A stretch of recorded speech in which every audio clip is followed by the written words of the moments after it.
Boko yo Congo, ekolo tobetela katolo yo, soki solo pona Congo, konga kosala kimia yango. M. Tshisekedi se trouvait à Bruxelles nationale pour y prendre un avion des lignes portugaises vers Kinshasa. Mais sans le savoir, dit-il, il était en Belgique en situation irrégulière car frappé depuis 3 ans d'un ordre d'expulsion. Le temps de s'expliquer, l'avion décolle, ce qui provoque la colère de ses sympathisants et rapidement une bagarre générale. Marc Bouvier.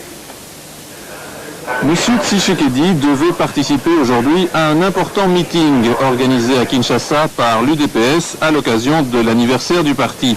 Il se présente donc hier soir à l'aéroport de Bruxelles National pour prendre un avion des lignes portugaises à destination du Zaïre. Une cinquantaine de sympathisants l'accompagnent. Seulement voilà, monsieur Tshisekedi est retenu au poste de contrôle. À ce moment, on ignore encore pour quelle raison. Parmi les militants de l'UDPS, l'ambiance s'échauffe. Ramenez une bonne réponse parce que ça va tarder. Le temps continue donc. Les heures tournent et finalement l'avion décolle sans que M. Tshisekedi soit à bord. Il ne pourra donc pas participer au meeting. La colère éclate.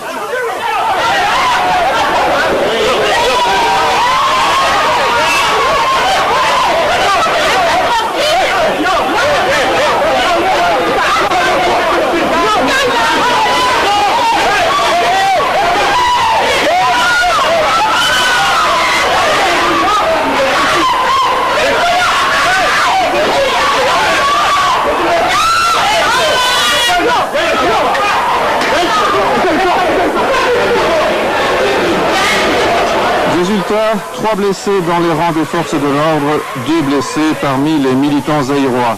Il n'y aura pas d'arrestation, mais l'affaire ne se conclut pas là.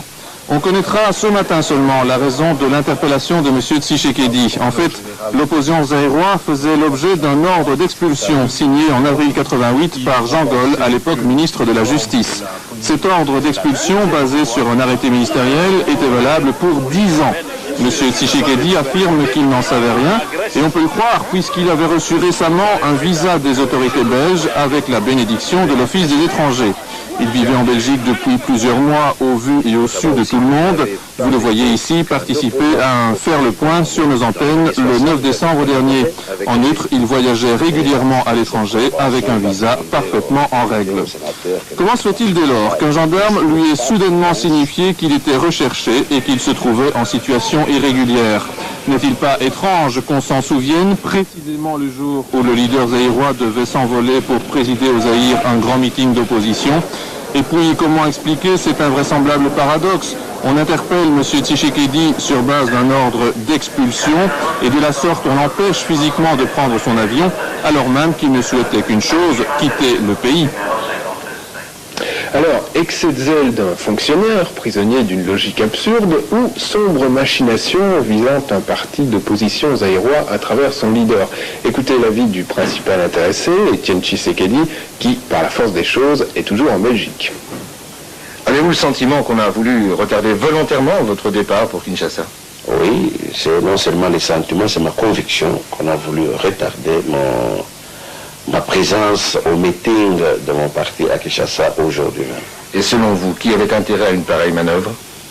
Mais les milieux du département, les milieux politiques du département de la justice, bien sûr, parce que je vous dis que les gendarmes répondent chaque fois à ma femme, si vous n'êtes pas contente, si vous n'êtes pas contente, madame, adressez-vous au département de la justice, nous avons reçu nos autres instructions, nous faisons notre boulot, voilà.